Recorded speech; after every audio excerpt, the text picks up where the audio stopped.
ভিডিওতে ক্লিক করার জন্য আপনাদেরকে জানাই অসংখ্য অসংখ্য ধন্যবাদ। আপনারা দেখছেন আপনাদের প্রিয় ইউটিউব চ্যানেল wow007। তো ফ্রেন্ডস, সবাই কেমন আছেন? নিশ্চয়ই খুব ভালো আছেন। ইতিমধ্যে বড় আপডেট, 3% বাড়তে পারে সরকারি কর্মচারীদের ডিএ।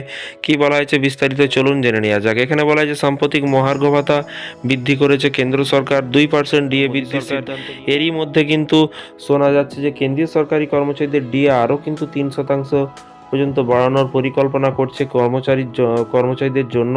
ডিএ বাড়বে কিন্তু ফের এক দফায়।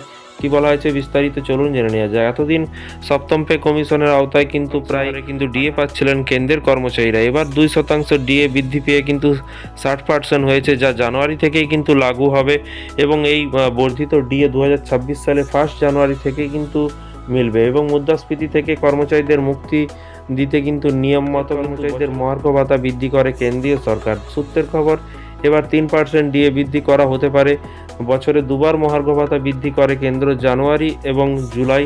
এই দুই মাসে কিন্তু এই ভাতা কার্যকর করা হয়, যদিও ঘোষণা যে কয়েক মাস পরে কিন্তু হোলির কাছাকাছি সময়ে প্রথম কিন্তু ঘোষণা করা হয়। আর ডিসেম্বরের সেমিস্টারে ডিএ সাধারণত কিন্তু অক্টোবর মাসে হয়।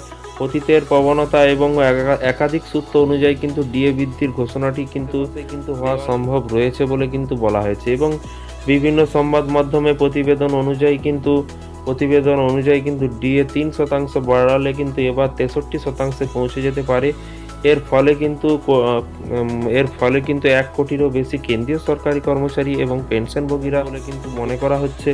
এবং কেন্দ্রীয় সরকারি কর্মচারীদের ডিএ যেখানে ঘোড়ার মতো ছুটছে, সেখানে রাজ্য সরকারি কর্মচারীদের ষষ্ঠ পে কমিশনের আওতায় কিন্তু মাত্র 18% হারে কিন্তু ডিএ পাচ্ছেন। যদিও সরকার পরিবর্তন হয়েছে, এবারে কেন্দ্রীয় হারে ডিএর অপেক্ষায় দিন গুনছেন কিন্তু সরকারি কর্মচারীরা। দেখা যাক কি হয়। এই কেন্দ্রীয় সরকার বা এই বিজেপি সরকার আসার পরে সরকারি কর্মচারীদের কোনো রকম পরিবর্তন হয় কিনা, সেটা শুধু দেখার অপেক্ষা।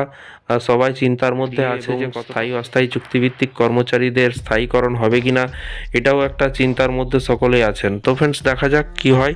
নতুন নতুন ভিডিও পাওয়ার জন্য অবশ্যই চ্যানেলটিকে সাবস্ক্রাইব করে রাখবেন। এই ধরনের আপডেট পেতে অবশ্যই চ্যানেলটিকে সাবস্ক্রাইব করে পাশে থাকা বেল আইকনটিতে প্রেস করে রাখতে ভুলবেন না। Thank you.